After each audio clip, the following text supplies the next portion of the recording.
Hello, welcome to Sparks 1524. I'm Nathaniel Miller. On this edition of The Writer's Craft, we continue our series looking at how to kill it with the perfect villain. In part one of this series, I did the introduction of what the series was about, looking at how to kill it with the perfect villain. Talked about the 5 things I think that make a really strong, memorable villain. Those being characterization, motivation, thematic opposition, the villain has to win once in a while, and finally, the villain has to be cool. Well, the last 2 weeks the last 2 episodes of The Writer's Craft here, we talked about characterization and motivations. Today, I'd like to discuss making your villain the thematic opposite of your hero. It's easy to imagine the villain as already being the thematic opposite of your hero because your hero's theme is doing good. Your hero is the protagonist. Your hero is the one who's out to save the world and stop the villain. The hero is out to do good, the villain is out to do bad in the story. If you want to make the villain memorable, though, you need to be able to go a little deeper than this. In the Sherlock Holmes stories, and I discussed this in my written blog, which is linked below in the description, Holmes and Moriarty are quite literally the mirror image of each other. That is one of the classic examples. Another classic example that I think portrays this dynamic relationship of polar opposites, these two individuals who are they hold opposite they are on opposite ends of the theme, is the Joker and Batman. Whatever portrayal of the Joker you like, Adam West in the 60s, Jack Nicholson playing the Joker in the 1989 Batman with Michael Keaton, Mark Hamill voicing the Joker for years in the DC animated universe, Heath Ledger's great turn as the Joker in The Dark Knight, and there are so many others. The Joker is visually as well as thematically the opposite of Batman, and that's one reason why the Joker is so memorable. Batman is, of course, dressed in dark colors. Depending on the version, he might be in all black or grays and blues, but either way, he's a very dark, somber figure. The Joker is a clown. Literally. He's demented, psychotic, but he's a clown. He's bright. He looks happy. Granted, at first glance, you may think just clown, but as soon as you take a second look at the Joker, you realize that that's a demented. I cannot do a good Joker, but I try. So right there, visually, he is set off as the polar opposite of Batman, just visually. Whereas Batman is dark, the Joker is bright. Batman has a, shall we say, he builds his mask to create a scowl to be intimidating. The Joker has this manic smile. This embodies that thematic opposition. They are opposite numbers, and you can even see it visually. The Joker is a narcissist who is all about himself and his amusement. He's also a raving egotist who doesn't understand why people don't find his jokes funny, and therefore in his insulted nature, he wants to take revenge on these people who don't appreciate his genius. For the Joker, it's all about him. Batman, our hero, of course, is all about others. Batman takes his pain, his trauma, and turns it into a weapon to use against those who would prey on the innocent. Batman is the altruist. Joker is the narcissist. Batman seeks justice and social order. The Joker seeks anarchy and chaos. As dark and brooding and even pessimistic as Batman can be, deep down in his character, there is an indefatigable optimism. He truly believes he can make the world a better place, and he truly believes that people in the world are worth protecting. The Joker believes in anarchy. To the Joker, and Heath Ledger's portrayal in The Dark Knight put this so eloquently, the only way to live is without rules. This thematic opposition, and in the Batman stories, it's brought to the fore so brilliantly visually as well through the look of Batman versus the look of the Joker. This creates a tension that is just delicious to watch and follow.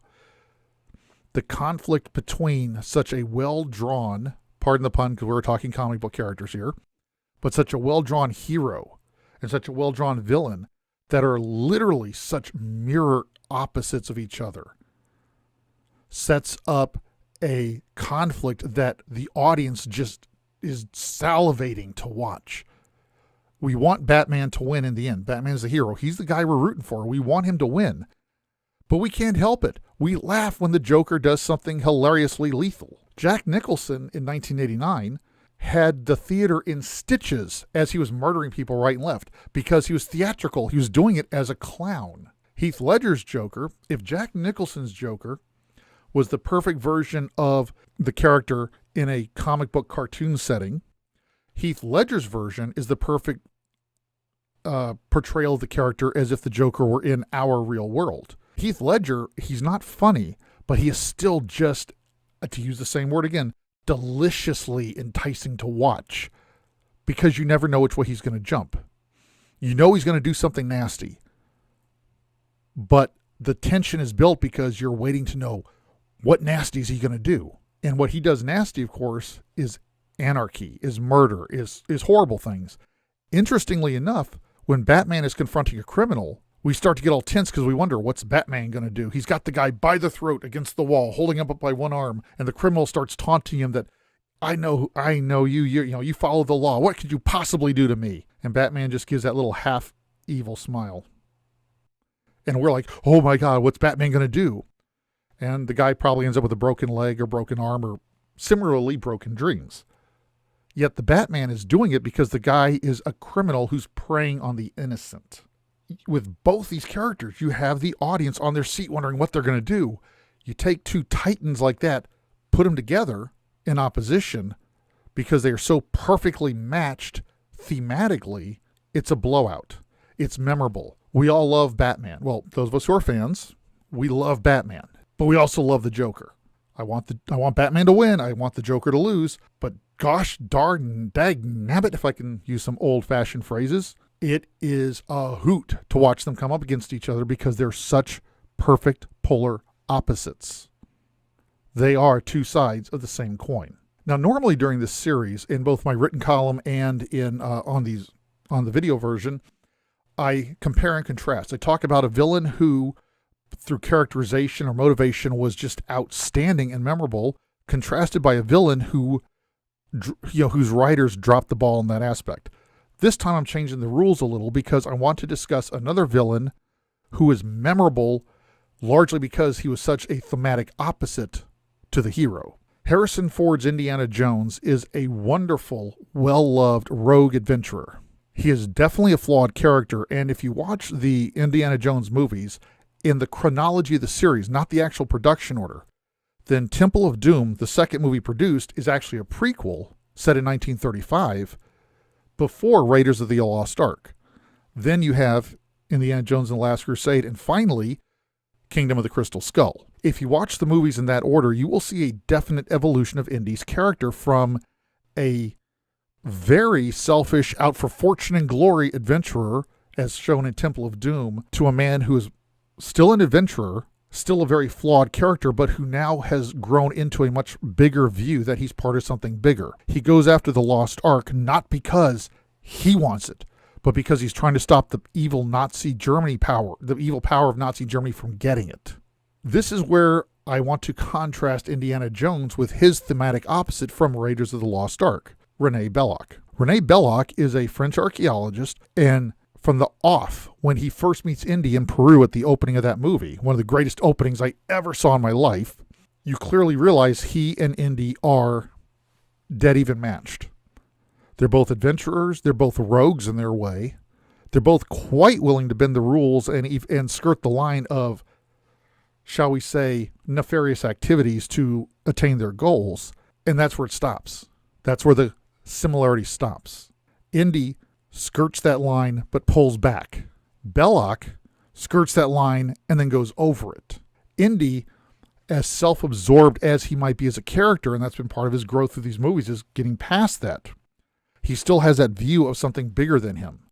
The country, academia, putting something in a museum so the entire world can see it and learn from it. Belloq is trapped in here. It's all about him. He works with the Nazis to get the Lost Ark. He doesn't care that the power of the Lost Ark in the hands of the Nazis could destroy the world.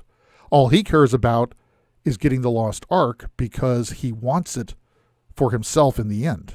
In the opening of Raiders of the Lost Ark, Indy is quite openly out trying to get that idol so he can put it in a museum. Now, let's straight up say what it is. He's trying to steal this idol from these natives that worship it. That's a pretty lousy thing to do. He's still a hero, but he's flawed, and we can question his morals. No question. That's a good turn of phrase. No contention. We question his morals, and we should. So he's a very flawed character. But then look at Belloq. Belloq worked with the natives, the Jovitos, to stop Indy, but Belloq was pretending to be the Jovito's ally so he could get his hands on that idol and abscond with it. In other words, he tricked the Jovitos into thinking he was helping them only to steal from them. That's not too many, Indiana Jones in that scene is not too many steps above that because he's still trying to get the idol. But at least Indy's motivations are trying to get a historical artifact into a place where the world can learn from it. Again, I'm not saying morally what he was doing was correct. That's part of the flaws of the character. But at least he's looking at something bigger than himself. Belloq was looking out for himself and openly betrayed the Jovitos. Again, Belloq partners with the Nazis because he wants the Lost Ark's power and wealth for himself. He doesn't care what the Nazis are going to do to the world. These are the people Belloq partners with openly because he can get advanced by it. He can gain wealth, power, and fame. He and Indy are two sides of the same coin. They are thematically matched. Belloq becomes memorable because where Indy is flawed and skirts very close to that line, Belloq goes right across it and stands looking across it back at Indy. If you'd like to read more about this, in my written column, it's linked below. I do go back and discuss Sherlock Holmes and James Moriarty again. I also discuss Scott Glenn's Adcox. Adcox was the villain in the 1991 film Backdraft. And Adcox is a very unlikely villain to put on a list like this, but that's exactly why he's always stuck out to me. Thank you for your time. I hope you enjoyed this video, and I appreciate you sticking with me to the very end. If you like this video, please feel free to share it on social media. Also, do me a favor, please, and hit that little like button at the bottom. It does help me out.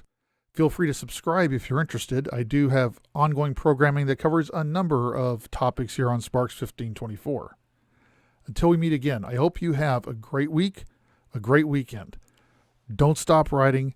Don't stop experimenting, because who knows? You may create the next Darth Vader. You may create the next Joker. So, until we meet again, always remember, go and do great things.